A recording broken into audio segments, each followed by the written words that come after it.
함께 읽으신 사도행전 10장 24절에서 33절에 있는 말씀을 통해서 간절한 목마름이 있습니까? 이런 제목으로 함께 은혜를 받겠습니다. 하나님은 시대마다 사람을 찾고 있습니다. 수많은 사람들이 있습니다. 다 다릅니다.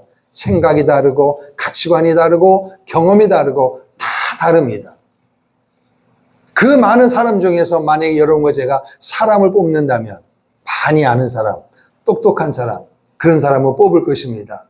근데 하나님은 세상의 조건을 보는 것이 아니라 우리의 중심을 보세요. 나는 아무것도 아닙니다. 그러나 하나님만이 나의 전부가 됩니다. 하나님 제일주의로 고백하는 사람을 찾으시는데 오늘 여러분이 그 주인공 된 줄로 믿습니다. 오늘 본문의 내용에 보니까 고넬료라고 하는 사람이 나와요. 며칠 전에 우리 이 말씀을 드렸습니다. 사도행전에 보면 하나님 마음을 시원하게 드리는 그 사람이 있었습니다. 첫 번째 누구였어요? 첫 번째. 오늘은 두 번째니까. 오늘 제목이 고넬료입니다. 그리고 자주장사 루디아가 있습니다. 아멘. 자, 그럼 오늘 보십시오. 고넬료가 환상을 봤습니다. 환상을 보는데 베드로를 초청해서 말씀을 들으라는 거예요. 그런데 신기한 것은 고넬료도 그 하나님의 환상을 봤지만 베드로도 기도하는데 하루에 3번씩 기도하는데 또 환상을 보는데 하늘에서 큰 바구니가 내려오는데 그 안에 이 사람이 먹을 수 있는 것이 아니라 먹을 수 없는 물고기들이 아주 속되고 지저분한 것들이 가득 찬 거예요. 근데 하나님의 음성이 들리기를 베드로야 잡아먹어라. 그럼 베드로는 구약의 율법에 능통한 사람입니다. 레위기 11장에 보면은 먹어야 될 것, 먹지 말아야 할 부분이 있는데 그 바구니 안에는 먹으면 안 되는 것이 있는 거예요. 그런데 하나님이 잡아먹으라는 거예요. 그러니까 베드로가 하나님 먹을 것이 있고 먹지 못할 것이 있습니다. 근데 이 안에 있는 거는 하나님이 먹지 말라고 한 것인데 이걸 먹으라고 하니 어쩐 일이십니까? 근데 계속 3번이나 잡아먹으라는 거예요. 이상하다 말이에요. 근데 마침 그때 문을 두드리는데 베드로님 계십니까? 그래서 문을 열어주니까 말이에요. 고넬료가 보낸 하인들이 고넬료가 환상을 보고 우리를 보낸 목적을 이야기하는 거예요. 그래서 집으로 초청해서 함께 교제하는 가운데 베드로가 깨닫습니다. 아하, 이 잡아먹으라는 것은 단순히 진짜 먹으라는 것이 아니라 하나님의 의도가 있구나. 그래서 하인을 따라서 고넬료 집에 갔습니다. 갔더니만 깜짝 놀랄 일이 벌어졌습니다. 고넬료는 백부장입니다. 밑에 100명의 부하를 거느리고 있는 백부장이에요. 그리고 종들, 친척들 할 것 없이 사람들을 다 모아놓고 있는 거예요. 그리고 베드로가 딱 들어가니까 고넬료가 무릎을 쳐 꿇더니 베드로 발에 입맞춤을 하고 뭐라고 고백합니까? 우리는 지금 다 하나님 앞에 서 있습니다. 하나님 앞에. 그러므로 그리스도에 대한 하나님의 말씀을 주십시오. 그래서 베드로가 고넬 이렇게 해놓고 고넬료는 이방인이고 베드로는 유대인입니다. 이방인과 유대인은 함께 한 자리에서 식사할 수가 없습니다. 그러니까 어떻게 보면 베드로는 그동안의 모든 관념을 깨뜨리고 온 거예요. 왜? 하나님이 잡아먹어라. 결국 그 이야기는 유대인들이 볼 때 이방인들은 사람 취급을 안 하거든요. 그러니까 그 속되다고 하는 것은 단순한 물고기가 아니라 이방인들을 말하는 거예요. 그래서 이방인들을 잡아먹어라 이 말은 복음으로 하나님의 자녀를 만들어라 그 뜻입니다. 그 이야기가 오늘 본문의 이야기입니다. 자, 그러면 여러분 고넬료는 이탈리아 로마 군인입니다. 지배자고 베드로 속한 모든 유대인들은 피지배자예요. 정복자와 피지배자입니다. 그런데 군인입니다. 100명의 부하를 거느리고 있습니다.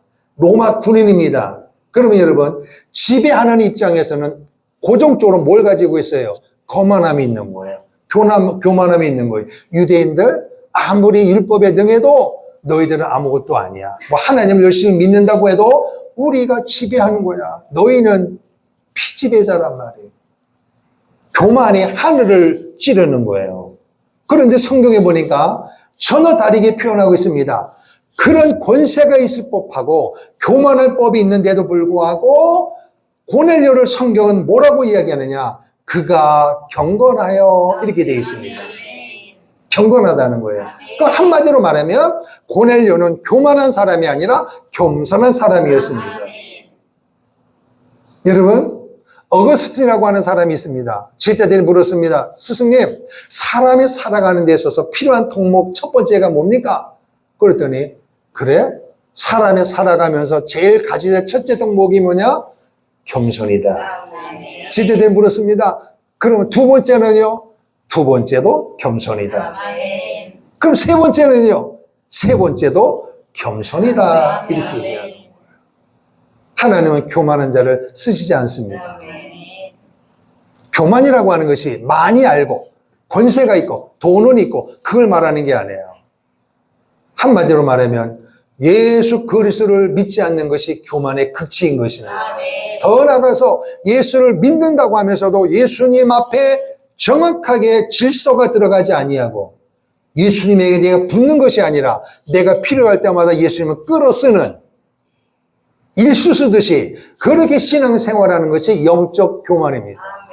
안 믿는 것이 교만이요, 믿긴 하되 영적으로 무지하고 영적으로 교만하는 것이 하나님 앞에 엄청난 문제가 될 수밖에 없다는 것입니다. 여러분, 겸손한 은혜가 있기를 축복합니다. 겸손이 뭐냐? 나는 아무것도 몰라요. 공부 못했어요. 돈 없어요. 이게 겸손이 아니에요. 나는 하나님 앞에 아무것도 아니에요. 명예가, 권세가, 건강이 있어도 없는 사람 무시하지 아니하고 없어도 없는 사람 앞에 기죽지 아니하고 하나님과 나의 관계 앞에서 당당함으로 하나님 앞에서는 지극히 연약한 모습으로 나는 오늘도 주님 없이는 한순간도 살 수 없습니다 라고 고백하고 내 주위에 있는 모든 사람들을 주님을 섬기듯이 사랑하고 섬길 수 있는 것이 뭐냐? 바로 겸손입니다. 모든 영광을 그분에게 올려드리는 거예요. 할렐루야. 자, 야고보서 말씀을 한번 보겠습니다. 야고보서입니다. 374페이지 야고보서 4장 6절입니다. 신약성경 374페이지 앞에 있습니다. 야고보서 4장 6절 시작. 그러나 더욱 큰 은혜를 주시나니 그러므로 일렀으되 하나님이 교만한 자를 물리치시고 겸손한 자에게 은혜를 주신다 하였느니라. 할렐루야. 하나님은 교만한 자를 물리치시고 사용하지 아니하고 그리고 교만하더라도 하나님이 물리치시고 바꿔서 쓰시는 거예요. 그 사람이 누구예요? 바로 사울이었습니다. 그 실력 있고 학식이 있고 돈이 있고 명예가 있고 말 잘하기로 소문난 사울을 하나님이 쓰실 수가 없는 거예요. 그래서 그거를 배설물처럼 버리도록 고백하게 하시고 비로소 말씀으로 훈련하고 하나님께서 사역자로 쓰신 줄로 믿습니다. 그래서 사울이 뭐라고 얘기했어요?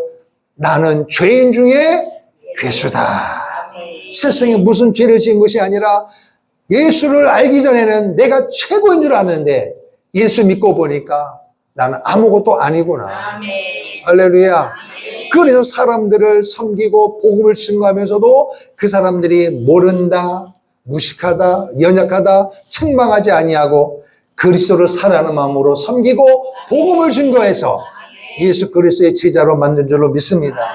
여러분, 저는 몇 해 전에 책을 읽다가 교만이라고 하는 단어를 이렇게 썼더라고요. 교만은 죄다. 그래서 제가 그때는 너무 은혜가 받아가지고 코팅을 해가지고 책꽂이마다 크게 위에 아래로 있잖아요. 거기다가 코팅해가지고 딱 붙인 데가 있어요. 그래서 볼 때마다 그걸 보는 거예요. 교만은 죄다. 그러니까 스스로 나를 담금질하는 거예요. 왜? 나도 모르게 나를 드러낼 수가 있거든요.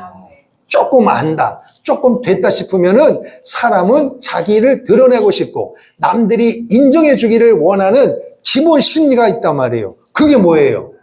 바로 교만이라는 것입니다.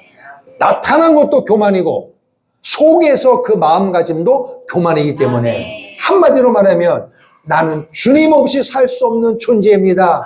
이것이 겸손인 줄로 믿습니다. 할렐루야. 그래서 말이에요. 이 고넬료가 하나님을 뭐라고 얘기했어요? 10절에 그가 경건하다 이렇게 되어 있어요.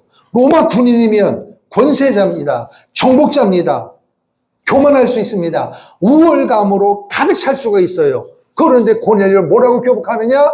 그가 경건하다 이렇게 되어 있어요. 경건하다.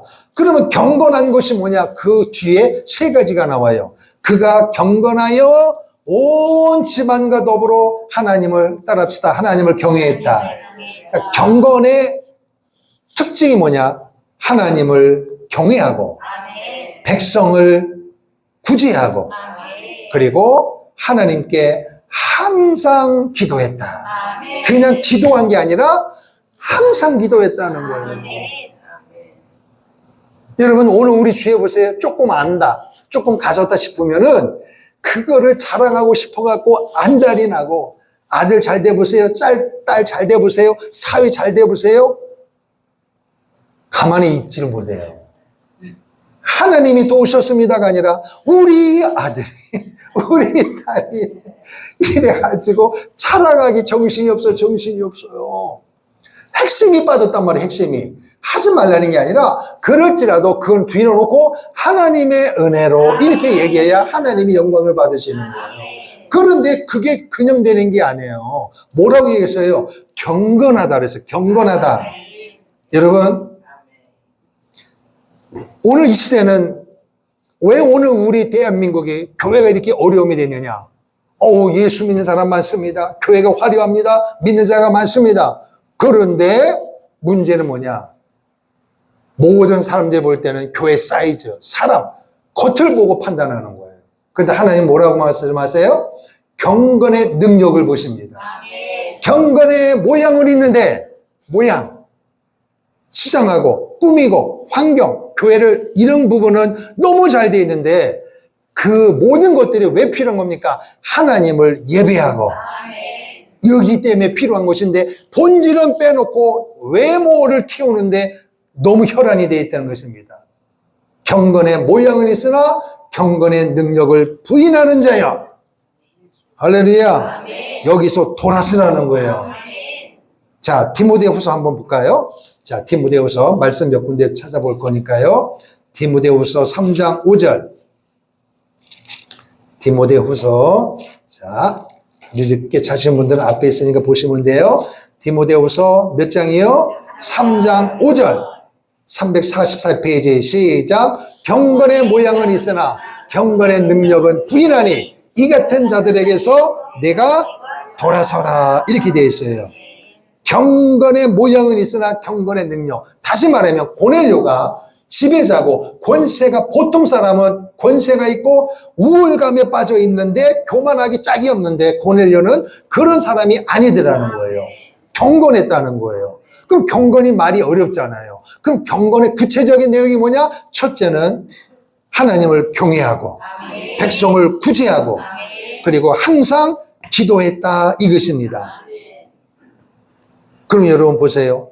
그러니까 하나님께서 베드로를 초청하여 예배를 드리라. 이 말씀 앞에 고넬료가 토달지 아니하고 밑에 있는 하인 중에서 신뢰할 사람을 불러다가 자초지종을 이야기하고 베드로를 초청해 오라는 거죠. 그러니까 하나님의 명령에 즉각적인 순종입니다. 그럼 이 순종이 어떻게 이루어진 것입니까? 하나님의 음성이 들려지고 여러분이 꿈이나 설교를 통해서 은혜를 받았는데 교회 문만 밖에만 나가면은 그 말씀이 생활이 실천이 안 될 때가 너무 많아요. 왜 그러느냐? 여러분 순종은 머리로 하는 게 아니라 머리 플러스 몸으로 하는 것입니다.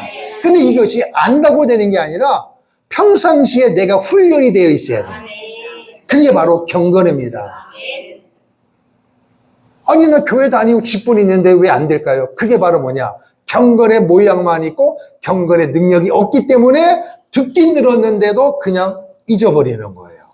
하나님 우리에게 꿈이나 환상이나 말씀으로 내가 이 성이 아닌 그 이상의 것을 하나님 말씀하실 때에 지금 고넬료에게 베드로에게 하나님의 음성 주실 때는 이 성을 뛰어넘는 겁니다. 베드로는 위대한 사도입니다. 유대인입니다. 아무리 지배자지만 예수 믿는 사람들에 있어서 베드로의 위치는 절대적입니다. 나는 이방인이에요. 군대예요. 그러면 내가 고넬료가 베드로를 초청했을 때에 군대 내에 상급자도 있을 터인데 이게 지배자가 지배를 당하고 있는 사람을 초청해서 예배를 드린다? 그들 생각에는 이해가 안 되고 베드로를 아는 유대인 입장에서는 우리 베드로 사도님 이상해졌나 봐. 어떻게 이방인 집에 가서 예배를 드려? 이런 주의 시선이 분명히 있을 것인데 그거 관계없이 둘 다 순종했다는 말은 평상시에 경건이 훈련이 되었기 때문에 된 줄로 믿습니다. 아멘. 다시 말하면 경건의 모양은 있으나 능력을 부인하는 것이 뭐냐? 겉으로는 교회 다니니까 우리는 성도라고 불러요. 그리스도인이라고 불러요. 그런데 삶 속에서는 하나님과 관계가 없어요. 그러니까 사람들이 볼 때는 교회 다니니까 예수 믿네. 그런데 하나님이 보실 때는 삶 속에서 하나님의 영광이 드러나는 열매가 없단 말이에요. 이게 경건의 모양은 있으나 능력을 부인하는 것입니다. 기도는 하는데 기도하면 왜 합니까? 순종하려고 기도하는 거예요. 하나님의 은혜 가운데 승리하려고 기도하는 거예요. 말씀을 왜 듣습니까? 말씀을 들으면 실천하라고. 그런데 기도는 해요. 말씀을 듣는데 행함이 없고 실천이 없단 말이에요. 이게 뭐냐? 경건과 거리가 먼 것입니다. 여러분, 경건의 모양을 따라가지 말고 모양도 중요하지만 모양만 키우면 능력이 없으면 의미가 없어요. 그러나 경건의 능력이 있으면 경건의 모양도 자동으로 따라오는 것입니다. 할렐루야. 그러므로 여러분 문제를 보지 마시고 문제를 일으키시는 하나님의 은혜를 보아야 돼요.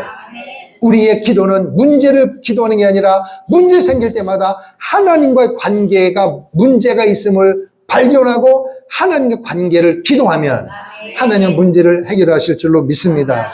할렐루야. 그러니까 이 고넬료는 평상시에 그 지위의 명예가 있음에도 불구하고 경건했기 때문에 그 어려운 상황 속에서도 하나님 말씀에 순종할 수 있었다는 거예요. 그게 뭐냐? 경건하여 온 집안과 더불어 하나님을 따라서 하나님을 경외했다. 하나님을 경외했다. 이게 뭐냐?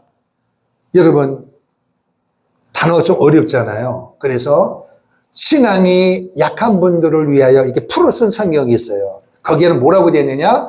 하나님을 두려워하여 이렇게 되어 있습니다. 이게 경외입니다. 두렵다는 말이 여러분, 부정적으로는 무섭다는 거예요. 그럼 하나님이 무섭다?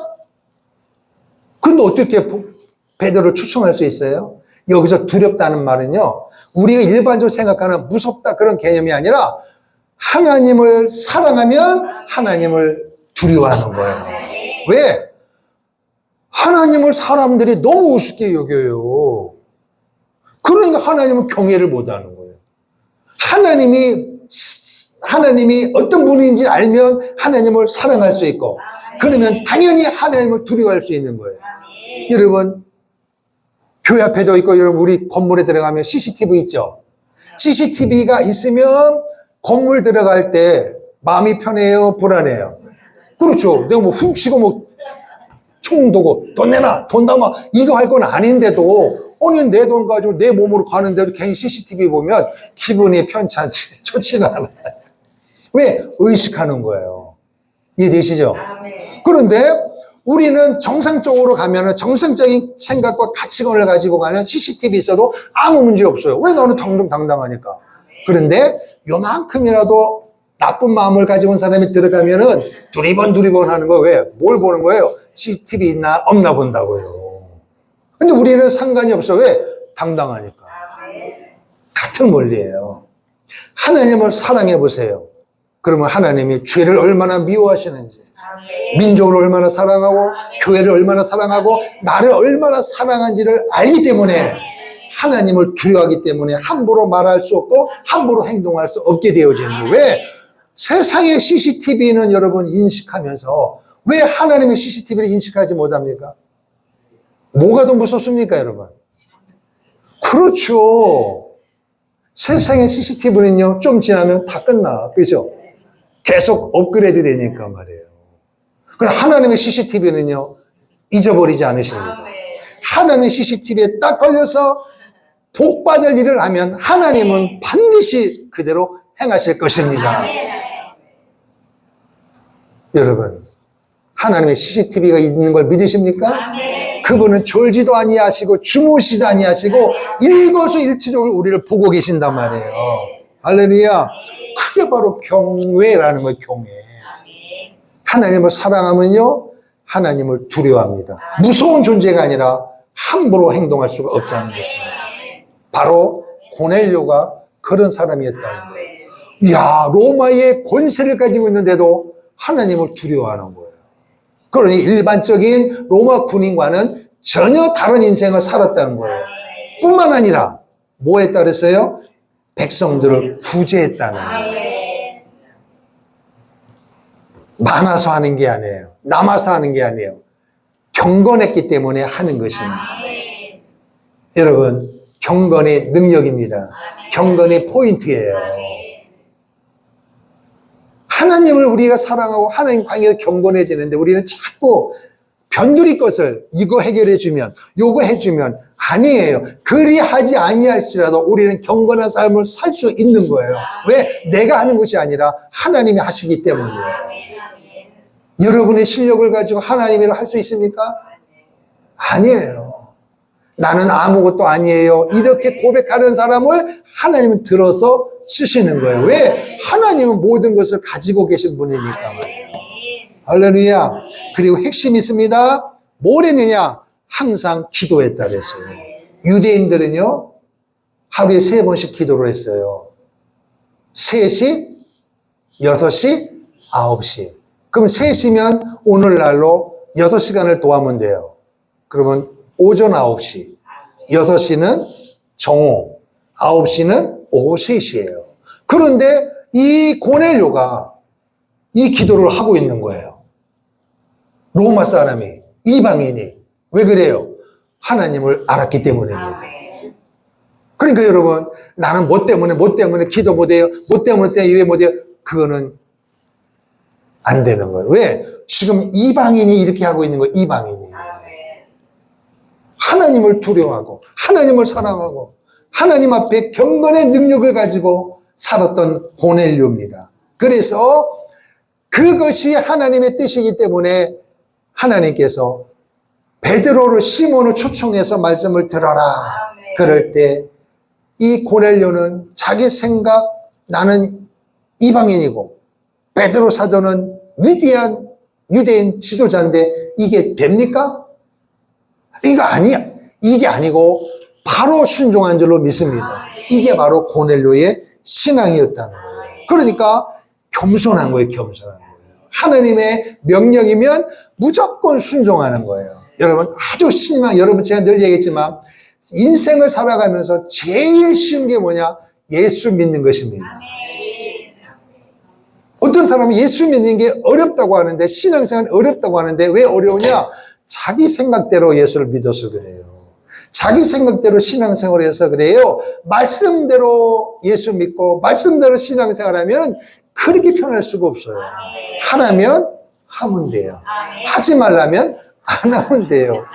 두 가지예요. 근데 하라는 거 안 하고 하지 말라는 거 하니까 얽히는 거예요. 얽히는 거예요. 순종이 능력입니다. 고넬료야, 베드로를 초청해라. 예, 할렐루야.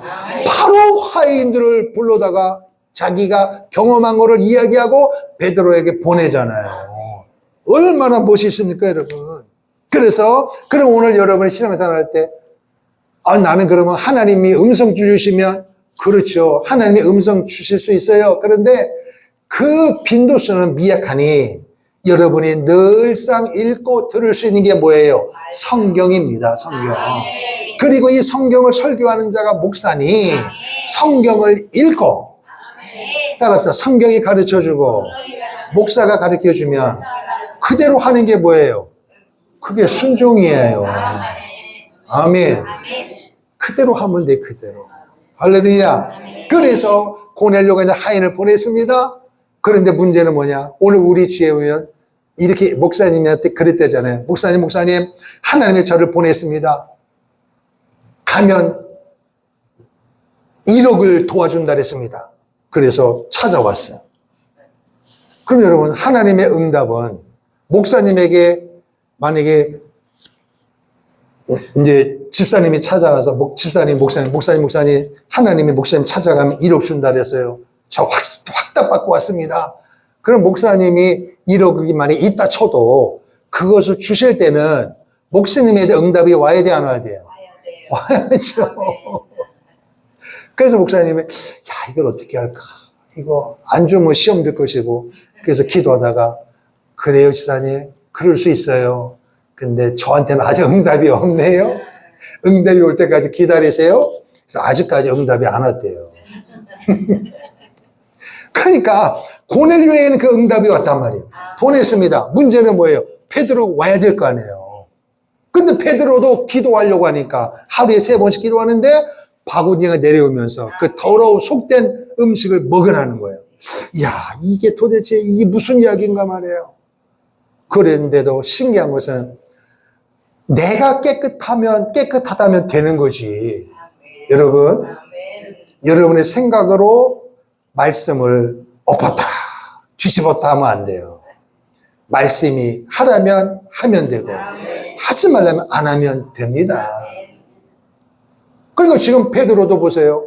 자기 생각으로, 기본 생각으로는 이게 이해가 안 되는데, 유대인들은요, 지금도 이슬람 사람도 우리나라 와 있지만, 여러분, 돼지고기 안 먹습니다.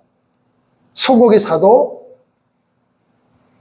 우리는 살짝 뒤집어서 그냥 살짝 뒤집어서 핏빛이 비칠 때 먹어야 제일 맛있다 그러잖아요. 그 사람은 절대 그렇게 안 먹어요. 물에 담가오는 거 피를 다 빼고 먹어요. 그리고 우리가 그렇게 좋아하는 라면도 안 먹습니다. 그래서 굳이 먹으려면 뒤집어가 꼭 봐요. 거기에 성분을 꼭 봐요. 그래서 내위기에 있는 것이 조금이라도 있으면 0.2% 있어도 안 먹습니다.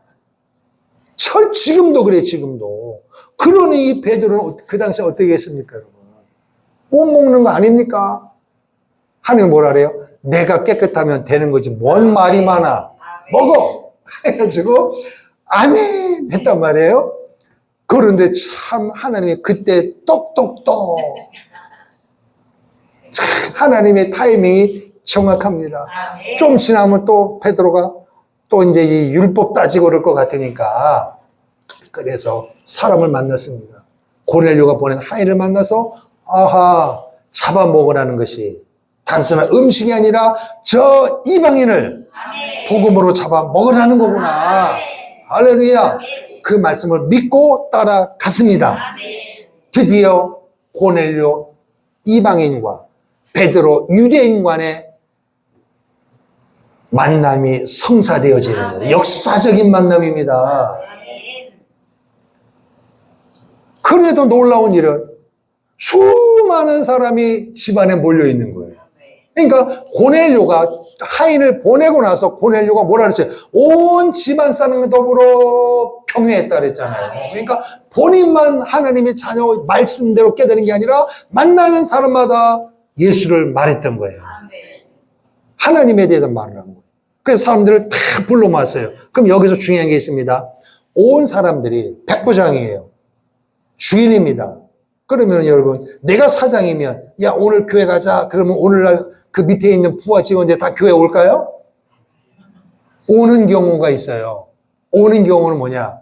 그 사장님이 회사에서 정말 인정받고 모범적인 사장의 삶을 살면 밑에 사람들이 옵니다. 왜? 사장님한테 이쁘게 보여야 나쁠 게 없잖아. 근데 사장님이 화를 내고 야간 근무시키면서 야당 수당도 안 주고 그러면 주일날 교회 가자면 와요, 안 와요? 안 오거든요.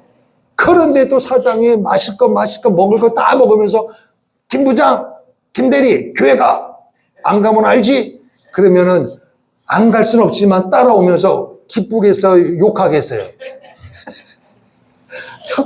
그 사람 예수 믿기 어렵습니다. 그러니까 고넬료가 사람들을 다 모았단 말이에요. 다 모았다는 거예요. 모았다는 말은 사람들에게도 인정을 받았다는 것입니다. 이게 너무너무 중요합니다. 여러분, 예수님을 신앙생활을 형식적으로 하시면 안 됩니다. 하나님을 사랑하면 사람에게도 인정받게 되어 있습니다. 물론 100%는 불가능하겠죠. 그러나 하나님은 쓰신다는 거예요. 할렐루야. 그래서 이제 고넬료 사람들 막 모아놓고 베드로가 탁 들어갔단 말이에요. 숫자로는 이방인들이 훨씬 많습니다. 유대인들하고 몇 명이 갔어요. 딱 만나는데 세상에 고넬료가 무릎을 딱 꿇더니, 이런 옛날 드라마 로마 영화에 보면 하인이 높은 양반에 오면은 무릎을 꿇고 신발에다가 키스를 합니다. 이 말이 뭐냐? 그 상대방에 대한 최상의 경의 표시예요. 그럼 여러분, 이 고넬료는 백부장이에요. 밑에 100명의 부하가 있고 아내도 아들, 딸, 친척, 종 많이 있단 말이에요. 그러면 그 사람들이 볼 때 고넬료 한 행위가 이해가 되겠습니까? 와. 그럼 그 사람들이 볼 때는 고넬료가 잘못된 게 아니라 누구를 보겠어요? 베드로를 보는 거예요. 도대체 저 베드로가 누구길래 우리 대장님이 거기다 무릎을 꿇고 비굴한 모습으로 아니라 전혀 다른 모습으로, 환한 모습으로 발에다가 키스를 하고 있을까? 이상한 것입니다. 베드로도 깜짝 놀라는 거죠. 그래서 이렇게 세워가지고 그럴 필요 없단 말이에요. 그러니까 베드로가요, 순종함으로 왔으니까 이제는 유대인 이방인이 아니라 그리스도 안에서 복음의 능력을 가지고 온 것입니다. 그런데 고넬료가 뭐라고 고백하느냐? 우리는 지금 하나님 앞에 있습니다. 이게 너무너무 중요해요. 오늘 설교 제목이 뭐예요?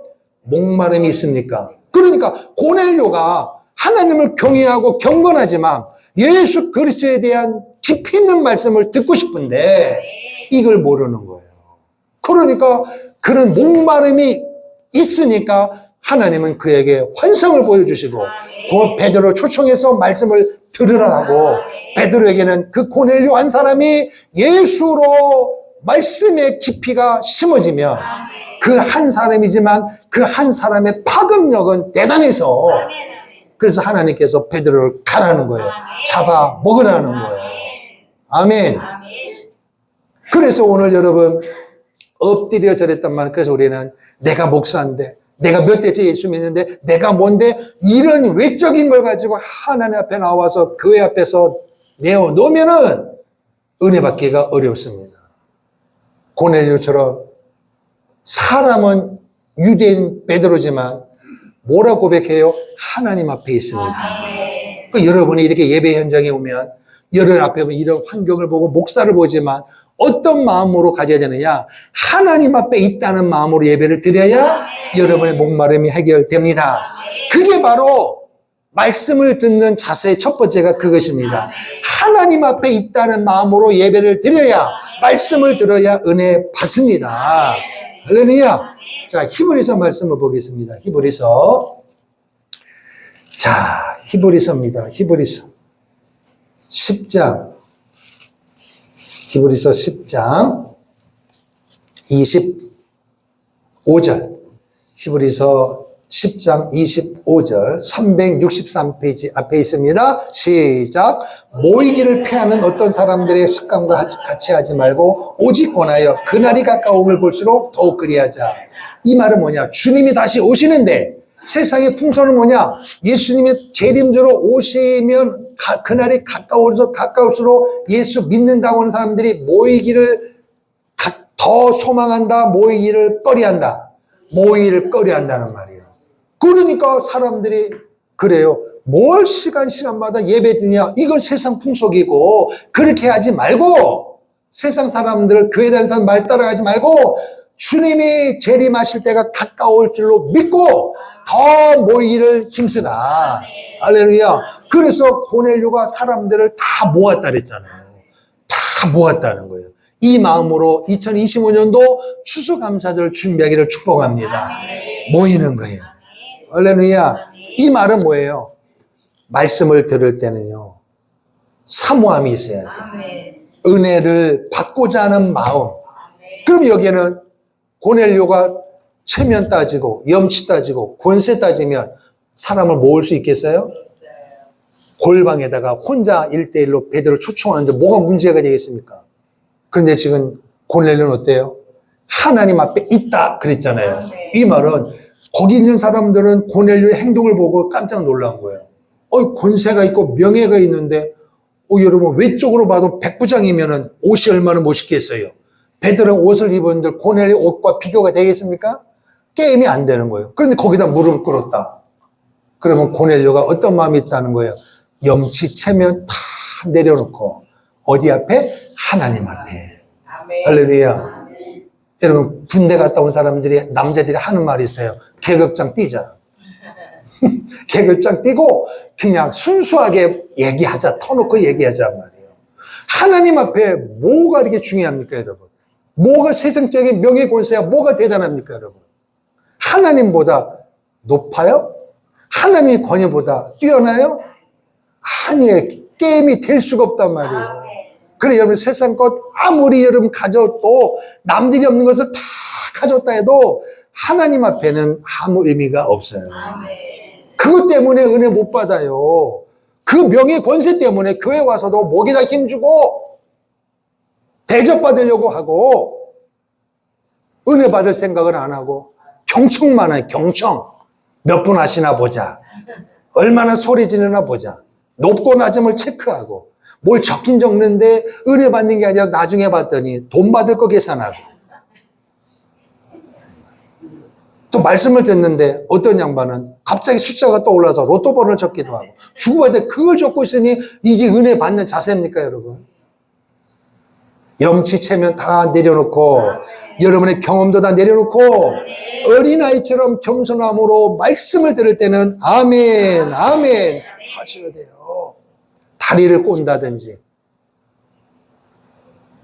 말씀을 듣지 아니하고 성경을 뒤적뒤적거린다든지 또 옆 사람하고 뭘 주고받는다든지 또 애기 있으면 앓고 얼깍꿍 하면서 말씀을 듣는데 그렇게 해갖고 무슨 은혜가 되겠습니까 여러분? 바로 고넬료처럼 하나님 앞에 있는 마음으로 할렐루야 그런 마음으로 예배를 드리면 반드시 은혜 받습니다. 따라합시다. 나는 하나님 앞에 있다. 할렐루야. 그러면 여러분 중요한 게 있어요. 그러면 이게 예배 현장만이 아니라 예배 현장 요 공간 안에 정해진 시간 정한 공간에서만 하나님 앞에 있다는 게 아니라 여러분이 가는 곳마다 하나님은 함께 계셔요. 그러니까 이거는 공예배고 여러분이 밥을 먹을 때나 일할 때나 가르칠 때나 운전할 때나 어디에든지 간에 설거지할 때나 화장실에 있을 때나 여러분 어떤 생각까지 해야 되느냐? 나는 하나님 앞에 있습니다. 그거예요. 그게 예배자예요. 예배자. 그럼 거기에서 은혜 받는 거예요. 할렐루야. 특별히 여러분 오늘 한국교회는 지금 시대 환경에 따라서 신방 예배를 많이 안 받잖아요. 그러면 집에서 예배를 드릴 때에 목회자를 맞이할 때 준비가 너무너무 중요합니다. 가면 예배 방해 요소를 다 차단시켜놔야 돼요. 텔레비 틀어있다든지 음악이 들려있다든지 상도 준비가 안 되더니 준비가 안 된 것입니다. 미리 준비가 철저하게 돼 있어야 돼요. 내 마음이 준비되면 모양도 준비가 되어져 있습니다. 할렐루야. 주일날 예배에 올 때에 예쁜 옷차림 좋아요. 그러나 예쁜 옷차림보다 더 중요한 것은 그 마음이에요. 할렐루야. 아멘. 그래서 여러분 하나님 앞에 있는 것이 예배자의 본질입니다. 한 번 더 따라합시다. 나는 하나님 앞에 있습니다. 아멘. 그래서 고넬료가 베드로가 그 말씀 보니까 이야 대단한 겁니다. 깜짝 놀란 거예요. 그리고 그에게 베드로가 예수님을 3년 반 따라다녔잖아요. 성령 세례 받았잖아요. 예수님은 누구보다도 잘 알고 있잖아요. 실수도 많이 했지만 누구보다도 예수에 대해 할 말이 많은 사람이에요.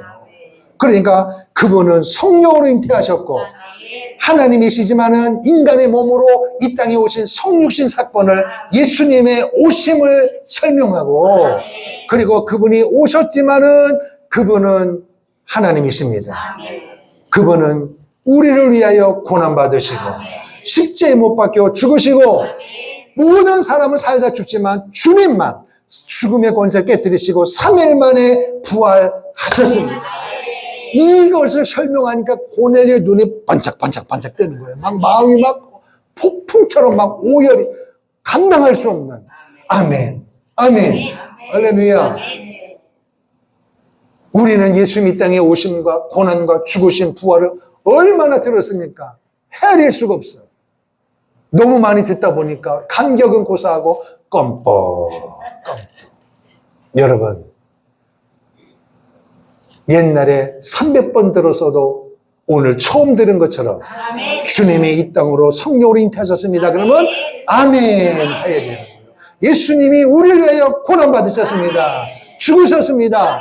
3일 만에 살아나셨습니다. 거기에 우리는 아멘 해야 돼요. 할렐루야. 뿐만 아니라 그래서 그 말씀을 강력하게 선포하면서 주님이 왜 우리를 보내셨느냐? 바로 증인의 삶을 살도록 나를 여기 보내신 것입니다. 그 말을 막 폭포수처럼 강력하게 외치니까 거기에 있던 사람들, 그 공간이 갑자기 막 뜨거워지면서 사람들이 아멘이 터지고 울고 난리가 나고 두 손 들고 막 입에서 방언이 터지고 마가의 다락방에 임했던 불같은 성령 세례가 고넬료 집안에 공간 안에 임한 줄로 믿습니다. 베드로가 깜짝 놀랐습니다. 보통 우리는 물 세례 받고 성령 세례 받는데 여기는 거꾸로 되어 있습니다. 그래서 깜짝 놀라가지고 물 세례까지 함께 했다 그랬습니다. 이 역사의 사건은 시작은 누구? 고넬료 한 사람 때문에. 한 사람이 중요합니다. 교회적으로나 가정적으로나 사회적으로나 여러분 한 사람이 중요해요. 아우 목사님 저 혼자 애국하게 혼자 교회에서 아니에요.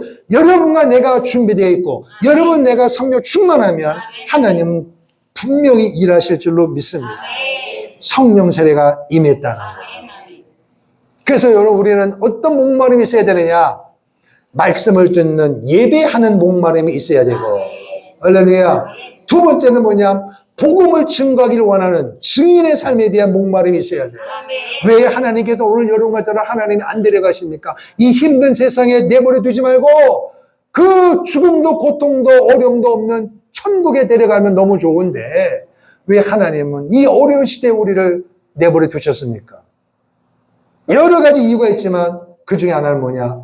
예수 그리스도의 오심, 그분의 고난, 그분의 죽으심, 그분의 부활, 성령 세례를 증거하라고 우리를 이 땅에 남겨두신 것입니다.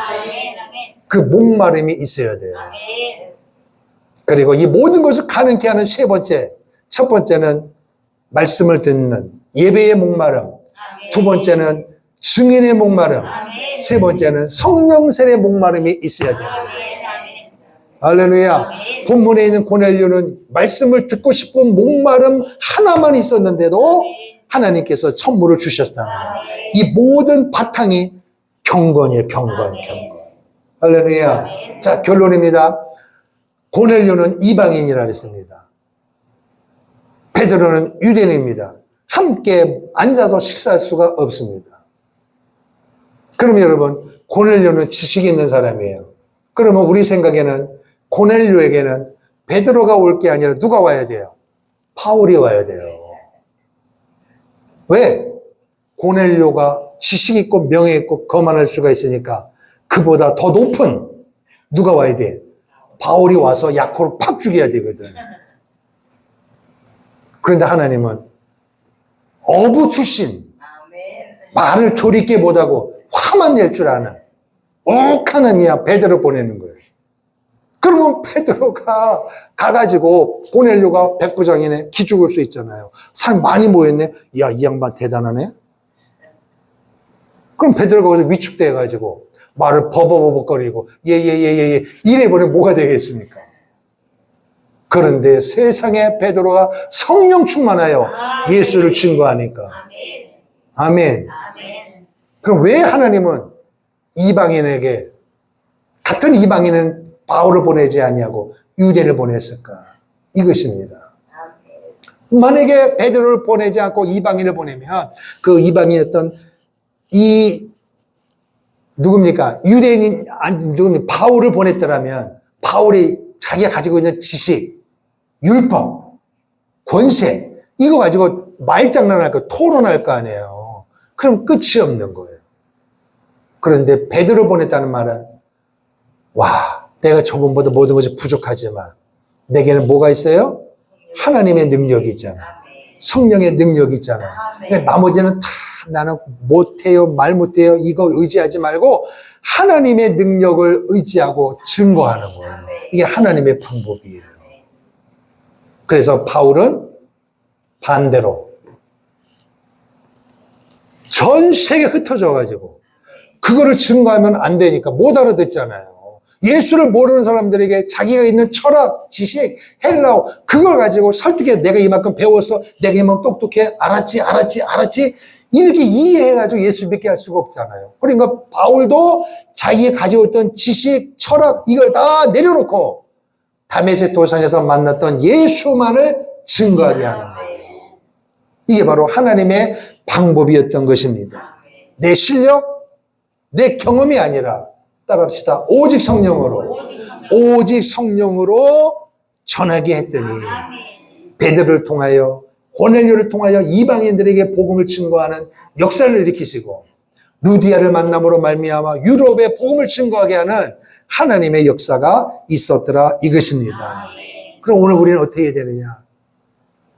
동일해요. 사모함만 있으면 돼요. 자꾸 여러분 지식, 경험 그거 생각하지 마세요. 지금부터 공부해서 어떻게 하려고요? 지금 공부해서 대학교 가서 박사하게 해서 뭐 하려고요?